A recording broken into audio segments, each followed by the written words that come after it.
할렐루야. 성경 1189장 장별로 알아가는 성경 이야기 진행을 맡고 있는 구재숙 목사입니다. 반갑습니다. 지난 시간에 이어서 스가랴서 함께 해보도록 하겠습니다. 스가랴서는 1차 포로 귀환을 하고 16년 동안 성전이 중단되었을 때에 학개와 스가랴 선자를 통하여서 성전 재건을 독려하고 있는 스가랴서입니다. 성전 재건 공사는 반 정도 진척되었을 때 하나님은 스가랴 선지자로 하여금 아직도 성전 공사를 끝마치지 못한 백성들에게 용기를 복돋워주는 임무를 스가랴에게 맡기십니다. 스가랴는 백성들을 힐책함으로써 대신 장래에 드러난 성전 재건의 중요성을 일깨워 줌으로써 그들이 의욕적으로 일할 수 있도록 하고 있습니다. 미래의 여호와의 영광이 성전에 머물 것이기 때문에 성전은 반드시 세워져야 함을 말씀합니다. 그러나 미래의 복은 현재 얼마나 하나님 앞에 순종하는가에 또한 달려 있습니다. 백성들은 단순히 하나의 건물을 세우는 것이 아니라 미래의 미래를 건설하는 것이라고 말씀합니다. 스가랴서의 핵심 단어는 메시아 도래입니다. 핵심 구절은 6장 12절로 만군의 여호와께서 말씀하시되 보라 순이라 이름하는 사람이 자기 곳에서 돋아나서 여호와의 전을 건축하리라. 핵심 장은 14장 여호와의 날입니다. 스가랴는 14장에서 예루살렘의 마지막 포위, 공격, 적들의 일시적인 승리, 감람산의 갈라짐, 하나님이 감람산에 나타나셔서 예루살렘을 지켜주심, 동맹을 맺는 열국들에 대한 심판, 하나님의 땅의 지형적 변화, 초막절, 예루살렘과 그 백성들의 궁극적인 성결과 같은 일련의 놀라운 예언들을 선포하고 있습니다. 스가랴서의 주제입니다. 본서의 주제는 성전 재건의 중단으로 인하여 혼돈과 분열에 빠지게 된 이스라엘 백성들이 다시금 성전 재건을 할 수 있도록 격려하는 데 초점을 맞추고 있습니다. 스가랴 선지자는 주로 미래의 성전의 영광을 드러내 보이면서 백성들이 고통 속에서도 성전을 재건할 수 있다는 확신과 용기를 심어주고 있습니다. 특별히 본서의 주제를 간략히 요약하면 성전 재건의 중요성 그리고 메시아를 통한 승리의 기대입니다. 누가 기록했는가? 스가랴서의 저자입니다. 저자는 스가랴입니다. 본서의 명백한 내증을 조차 유대 전승과 기독교회는 전통적으로 본서를 스가랴의 저작으로 1장 1절에서 보고 있습니다. 스가랴는 제사장이요 선지자로서 바벨론에서 태어났으며 제1차 포로 귀환 때에 총독 수룹바벨과 대제사장 여호수아와 함께 예루살렘으로 돌아옵니다. 스가랴는 어린 나이에 소명을 받고 학개와 동시대에 활동했으나 학개보다 더 오랫동안 활동한 선지자가 스가랴입니다. 언제 기록했는가? 기록 연대입니다. 주전 520년에서 518년이고 하나는 480년에서 470년 경입니다. 본서의 전반부 1장에서 8장은 성전이 완공되기 이전, 그래서 스가랴가 처음 계시를 받았던 다리우 왕 2년에서 4년까지의 기간, 그래서 520년에서 518년에 기록되었고 그 후 본서 후반부 9장에서 14장은 성전 완공 이후 오랜 기간이 흐른 스가랴 말년경에 기록된 것으로 BC 480년에서 470년, 그래서 이때는 다리우 왕을 이어 아하수에로 왕이 바사 제국을 통치한 그 시대입니다. 기록 목적입니다. 당시 16년 동안 중단된 상태에 있던 일찍이 바벨론에 의해 파괴된 예루살렘 성전을 다시금 재건토록 독려하기 위해 기록하였고 성전 재건의 성역을 통해 장차 예루살렘 성전을 중심으로 활동하실 메시아의 강림을 예비하고 또한 그 구원 사역을 소망토록 하기 위하여 기록하였습니다. 스가랴에서 어떻게 우리가 그리스도를 볼 것인가? 스가랴서에는 메시아와 관련된 귀절들이 9장에서 14장까지 많이 나오고 있습니다. 여기서 그리스도는 두 차례에 걸쳐 종과 왕으로 그리고 인간과 하나님으로 강림하실 분으로 묘사되어 있습니다. 다음에 열거된 것들은 그리스도에 대한 스가랴의 예표적 표현들입니다. 여호와의 사자, 의로운 순, 일곱 눈을 가진 돌, 왕인 제사장, 겸손한 왕, 모퉁이 돌, 말뚝, 싸우는 활, 배척당하고 종의 몸값인 은 30에 팔린 선한 목자, 찔림 받은 자, 씻는 샘, 칼로 침을 당한 버림받은 목, 의로운 왕이시며 장차 오실 심판자로 이렇게 우리가 스가랴에서 그리스도를 볼 수 있습니다. 이 스가랴는 포로 시대의 선지자입니다. 그래서 스가랴라는 이름은 흔한 이름으로 성경에는 총 21명 이상이 스가랴라는 이름이 있습니다.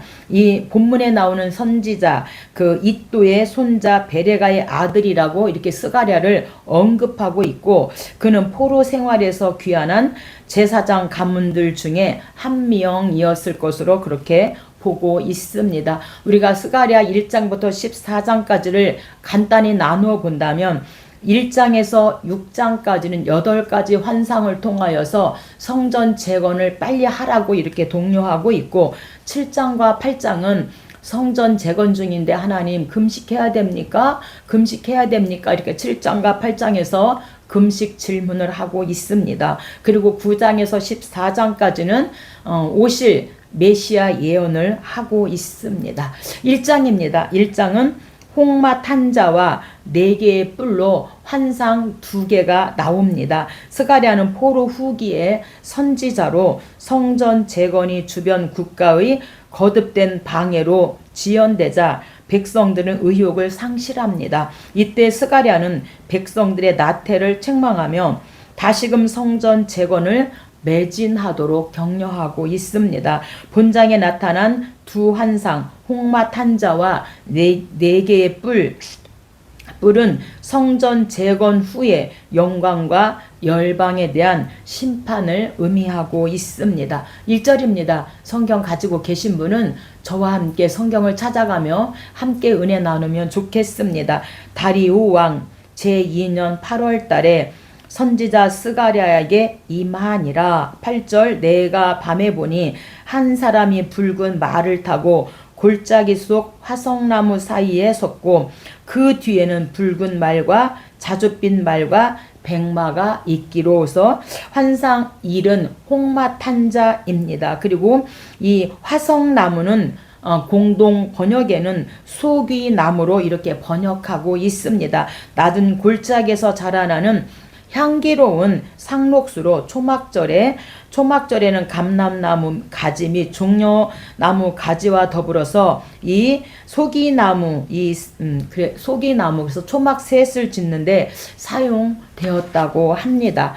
9절입니다. 내 주여 이들이 무엇이니까 하니 여호와께서 땅에 두루 다니라고 보낸 자들이니라. 그래서 땅에 두루 다니라고 보낸 자들이 바로 여호와의 천사들입니다. 그런데 이 천사들이 붉은 말을 타고 골짜기 속 화성나무 사이에 서 있는 이 천사들을 가리키고 있는 게 바로 홍마탄 자로 첫 번째 환상입니다. 11절입니다. 그들이 화성나무 사이에 선 여호와의 천사에게 말하되 우리가 땅에 두루 다녀보니 온 땅이 평안하고 조용하더이다 하더라.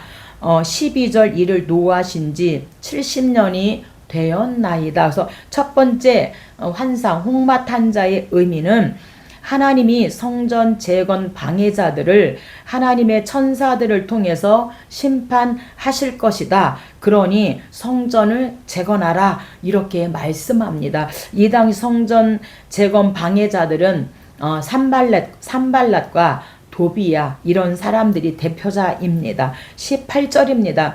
내가 눈을 들어본즉 4개의 뿔이 보이기로서 환상 두 번째 환상이죠. 천사들에게 묻되 이들이 무엇이니까 하니 이들은 유다와 이스라엘과 예루살렘을 흩트린 뿔이니라. 그때 여호와께서 대장장이 4명을 내게 보이시기로 21절 내가 말하되 그들이 무엇하러 왔나이까 하니 이 대장장이들이 와서 그것들을 두렵게 하고 이전에 뿔들을 들어 유다 땅을 흩트린 여러 나라의 뿔들을 떨어뜨리려 하느니라 하시더라. 그래서 이 두 번째 환상의 의미는 성전 재건을 방해하는 원수들, 그래서 산발락과 도비아 대표성이죠. 이런 원수들을 하나님이 물리쳐 주신다는 것입니다. 그러니 어서 성전 재건을 하라, 이렇게 하나님께서 말씀하고 있습니다. 2장입니다. 2장은 환상 세 번째 측량줄 잡은 천사입니다. 환상에 나타난 측량줄은 예루살렘의 재건과 그로 인한 영광을 의미하고 있습니다. 이 측량 잡은 천사의 환상은 백성들에게 위로와 도전을 주기에 충분한 환상입니다. 1절입니다. 내가 또 눈을 들어 본즉 한 사람이 측량줄을 그의 손에 잡았기로. 그래서 이 한 사람은 측량줄을 잡은 천사를 말씀하고 있습니다. 2절입니다. 내가 어디로 가느냐 물은즉 대답하되 예루살렘을 측량하여 그 너비와 길이를 보고자 하노라 하고 말할 때에, 그래서 이 세 번째 측량줄 잡은 천사 환상의 의미는 폐허된 성전을 복구치 못해 좌절 가운데 있는 이스라엘 백성들을 위로하고 소망을 불어넣어주는 바로 환상이 측량줄 잡은 천사입니다. 3장입니다. 3장은 이제 네 번째 환상으로 여호수아 대제사장에 대한 것입니다. 여호수아의 부정한 옷이 벗겨지고 정결하고 아름다운 의복으로 단장되는 모습은 그의 대제사장으로서의 권위를 하나님께서 인정해 주셨다는 그런 의미가 있습니다. 1절입니다.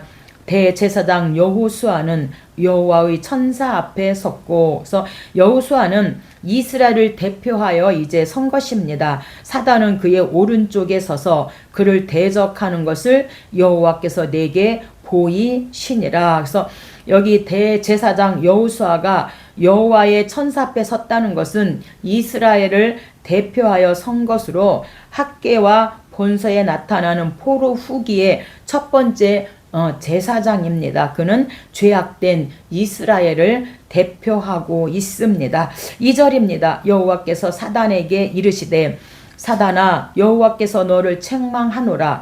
예루살렘을 택한 여호와께서 너를 책망하노라. 이는 불에서 꺼낸 그슬린 나무가 아니냐 하실 때에서, 불에서 꺼낸 이 그슬린 나무는 하나님의 택하신 백성 이스라엘이 비록 죄에 빠져 하나님의 징계, 바벨론의 포로로 잡혀간 징계를 받았을지라도 하나님은 그들을 택하셨기 때문에 그들을 또한 구원하실 것이다, 이렇게 지금 말씀하고 있는 것입니다. 3절입니다. 여호수아가 더러운 옷을 입고 천사 앞에 서 있는지라 여호와께서 명령하사 그 더러운 옷을 벗기라 하시고 또 여호수아에게 이르시되 내가 내 죄악을 제거하여 버렸으니 내게 아름다운 옷을 입히리라 하시기로서, 그 더러운 옷을 벗긴다는 것은 죄 용서를 상징하고 있습니다. 네 번째 환상의 의미는 자신 죄악 때문에 사단 고발을 당해 낙심하는 자에게 하나님의 신적 권능으로 다시 깨끗게 됨을 보여줌으로써 거듭 소망을 주는 환상이고 성전 재건을 의미하고 있습니다. 4장입니다. 4장은 다섯 번째 환상으로 순금 등대와 감람나무 환상입니다. 다섯 번째 환상으로 순금 등잔대는 재건될 성전을 의미하고 두 감람나무는 수룹바벨과 여호수아를 상징하고 있습니다. 이 본 환상은 수룹바벨에게 주신 하나님의 격려의 말씀입니다. 즉 여호수아와 합심하여 하나님의 성전 재건에 힘쓰라는 권면의 말씀이고 12절은 대제사장직과 왕권을 갖고 오실 예수 그리스도를 또한 상징하고 있습니다.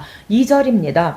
그가 내게 묻되 내가 무엇을 보느냐? 내가 보니 순금 등대가 있는데 그 위에는 기름 그릇이 있고 또 그릇 위에 7 등잔이 있으며 등잔을 위에서 7 관이 있고서 순금 등잔대는 성전 재건을 상징하고 예수 그리스도로 말미암아 세워질 또한 신약 교회를 의미하고 있습니다.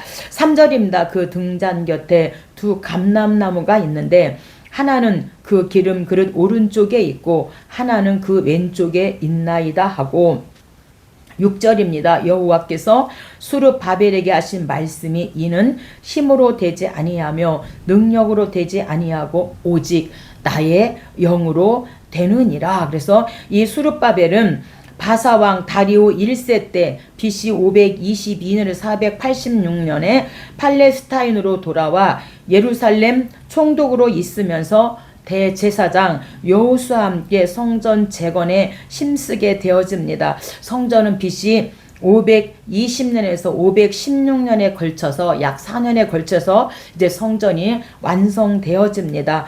성전 재건은 어떤 사람의 힘으로 어떤 사람의 능력으로 되는 것이 아니라 오직 하나님의 영으로 된다. 이렇게 오늘 6절에서 말씀하고 있습니다. 7절입니다. 큰 산아 내가 무엇이냐? 수룹바벨 앞에서 평지가 되리라. 그래서 이 5번째 환상의 의미는 하나님의 일을 하다가 자신의 능력 부족으로 낙심하는 자에게 용기를 주는 환상이 바로 하나님의 영으로 된다. 이렇게 말씀하고 있습니다. 이 큰 산은 성전 재건을 방해하는 원수들 북이스라엘의 산발랏과 암몬 사람 도비아 이들을 중심해서 성전 재건을 방해하는 이런 사람들입니다. 10절입니다. 작은 일의 날이라고 멸시하는 자가 누구냐? 사람들이 수룹바벨의 손에 다림줄이 있음을 보고 기뻐하리라. 그래서 이 다림줄은 보통 참되고 정확한 심판을 내리시는 하나님의 그 공의를 비유할 때 사용되는 말이 바로 다림줄입니다. 이 다림줄이 손에 있다는 것은 건축을 하는 것 또는 건물을 바로 세우도록 관리하는 것을 가리키는 표현입니다.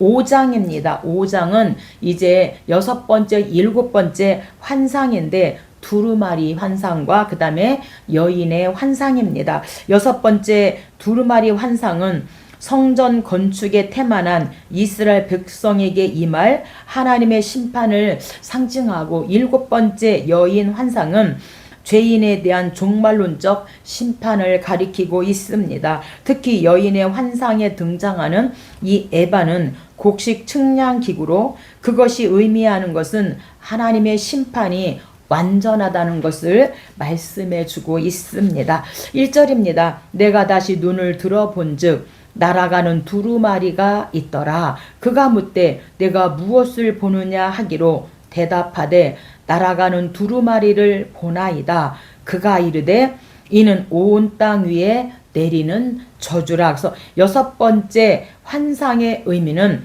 택한 백성이지만 계속해서 범죄한다면 두루마리에 기록된 내용대로 저주받게 될 것을 말씀해 주고 있습니다. 6절부터는 6번째 환상으로 여인입니다. 6절입니다. 내가 묻되 이것이 무엇이니까?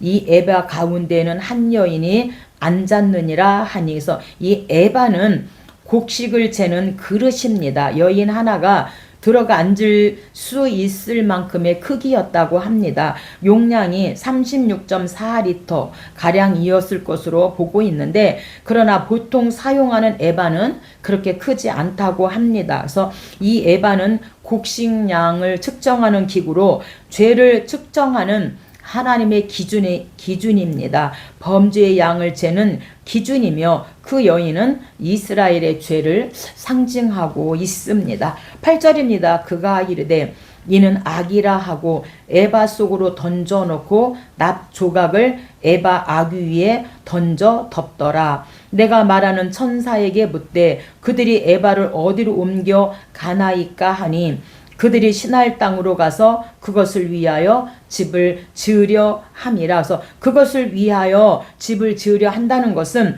다른 번역들은 그녀를 위하여라고 되어 있고 그 여인을 가리키며 그것을 위하여라고 하여 에바를 가리키는 것으로 보고 있습니다. 만일 그것이 에바를 가리킨다면 그것을 위하여 짓는 집은 아마 우상의 산당일 것이다. 이렇게 말씀합니다. 7번째, 이 여인의 환상의 의미는 범죄한 이스라엘이 구체적으로 어떻게 저주받게 될 것을 상징적으로 보여주는 환상이고 이방 땅으로 쫓겨나게 될 예언을 말씀해 주고 있습니다. 6장은 8번째 환상으로 병거 넷입니다. 본서의 마지막 환상으로 4마리의 말은 이스라엘의 대적에게 임할 하나님의 심판과 승리를 상징하고 있습니다. 여호수아의 대관식 장면은 9절로 15절이죠. 그를 통해 왕권과 제사장권이 하나가 될 것과 오실 메시아의 권능을 상징하고 있습니다. 하나님은 이 상을 통하여 성전 건축을 격려하시며 하나님 나라의 완성을 보여주고 있습니다. 1절입니다. 내가 눈을 들어 본즉 내 병거가 두 산 사이에서 나오는데 그 산은 구리산이더라서 이 네 병거는요, 당시 가장 강력한 전쟁 무기 중 하나로 병거는 심판과 권위를 상징하고 네 병거라는 말은 네 바람 5절에 나오죠. 이라는 말로 더욱 구체화되어 설명되고 있습니다. 바람은 하나님의 심판의 권위를 상징하고 있습니다. 2절입니다. 첫째 병거는 붉은 말들이, 둘째 병거는 검은 말들이, 셋째 병거는 흰 말들이, 넷째 병거는 어룽지고 건장한 말들이 매었는지라서 4개의 이 붉은 말, 그 다음에 검은 말, 흰 말, 그 다음에 아롱지고 건장한 이 4개의 말, 4병거는 당시 가장 강력한 전쟁 무기 중 하나로서 심판과 권위를 상징하고 8번째 환상의 의미는 하나님께서 원수 세력을 친히 멸절할 것을 기정사실화하여 말한 것입니다. 이렇게 8가지 환상을 1장부터 6장까지 우리가 말씀을 생각해 보았습니다. 7장입니다. 7장과 8장은 금식 질문입니다. 하나님 아버지, 성전 재건 중인데 4월에 5월에 7월에 10월에 금식해야 됩니까? 이렇게 하나님 앞에 금식을 질문하고 있는 7장 금식 질문입니다. 7장은 참된 금식의 원리를 가르쳐 주고 있습니다. 금식이란 전적인 헌신과 의례가 담긴 순수한 종교심의 발로입니다. 그런데 당시 백성들은 인간적 규례에 얽매여서 불필요한 금식을 준수해 그것을 하나의 형식으로 이들이 전락시켰습니다. 그래서 너희들이 그 금식이 정말 나를 위하여 했냐? 이렇게 하나님께서 물어보시는 말씀입니다. 1절입니다. 다리유 왕 제4년 9째 달 4일에 그래서 1절의 4년은 16년 동안 중단되었던 성전 건축이 시작된 지 이제 4년째 되는 해 BC 518년이다. 이렇게 지금 성전 건축이 시작된 지 4년째 되는 해이다. 이 말씀이 4년 9째 달 4일에 이렇게 서두에 말씀합니다. 2절 베델 사람이 여호와께 은혜를 구하고 제사장들과 선지자들에게 물어 이르되 내가 여러 해 동안 행한 대로 5월 중에 울며 근신하리이까 하면서 5월 금식이 나옵니다. 6월 금식은 느부갓네살이 예루살렘을 불로 파괴한 달입니다. 그래서 아비별 달이라고도 하고 이 달에는 금식했다는 것입니다. 그래서 울며 근신하리이까, 여기서 울며 이 말은 금식하리이까의 뜻으로, 근신하다라는 말은 히브리어로 나제르로서 음식을 금하고 울며 탄식함을 뜻하는 말입니다. 4절입니다. 만군의 여호와의 말씀이 내게 이르시되 너희가 70년 동안 5월과 일곱째 달에 금식하고 애통하였거니와 그 금식이 나를 위하여 한 것이냐? 이렇게 하나님께서 너희들이 4월, 5월, 7월, 10월에 한 금식이 나 정말 진정 나를 위해서 너희들이 금식했어? 지금 이렇게 하나님께서 2번 반복해서 물어보고 계십니다. 6절입니다. 너희가 먹고 마실 때에 그것은 너희를 위하여 먹고 너희를 위하여 마시는 것이 아니냐. 그래서 일곱째 달에 그 대속죄일 7월 10일이 있었죠. 근데 이들이 7월 달에 금식을 했는데 예루살렘 멸망 후에 그달리아를 쳐서 죽인 달이 또한 7월 달입니다. 그래서 이날은 금식을 했는데 본문의 일곱째 달은 이것과는 관련이 없고 예루살렘 멸망 후에 이스라엘이 그달리아를 쳐서 죽인 그 7월 달을 의미하고 있습니다. 그래서 첫 번째 질문은 성전 재건 중인데 슬픔의 금식을 해야 합니까? 이렇게 스가랴를 통하여 하나님께서 지금 하나님께 질문을 할 때 첫 번째 하나님의 답은 4절과 6절에서 그 금식이 진정 나를 위하여 금식했냐? 이렇게 하나님께서 그 가슴 아픈 말씀을 하고 계십니다. 8절입니다. 여호와의 말씀이 스가랴에게 이르시되 진실한 재판을 행하며 서로 인애와 긍휼을 베풀며 과부와 고아와 나그네와 궁핍한 자를 압제하지 말고 서로 해하려고 마음에 도모하지 말라 하였으나 이게 진정한 금식이다 이렇게 말씀합니다. 그래서 하나님께서 두 번째 답변은 8절로 10절에서 금식보다 삶의 실천을 강조하고 있습니다. 오늘 여기까지 하겠습니다. 감사합니다.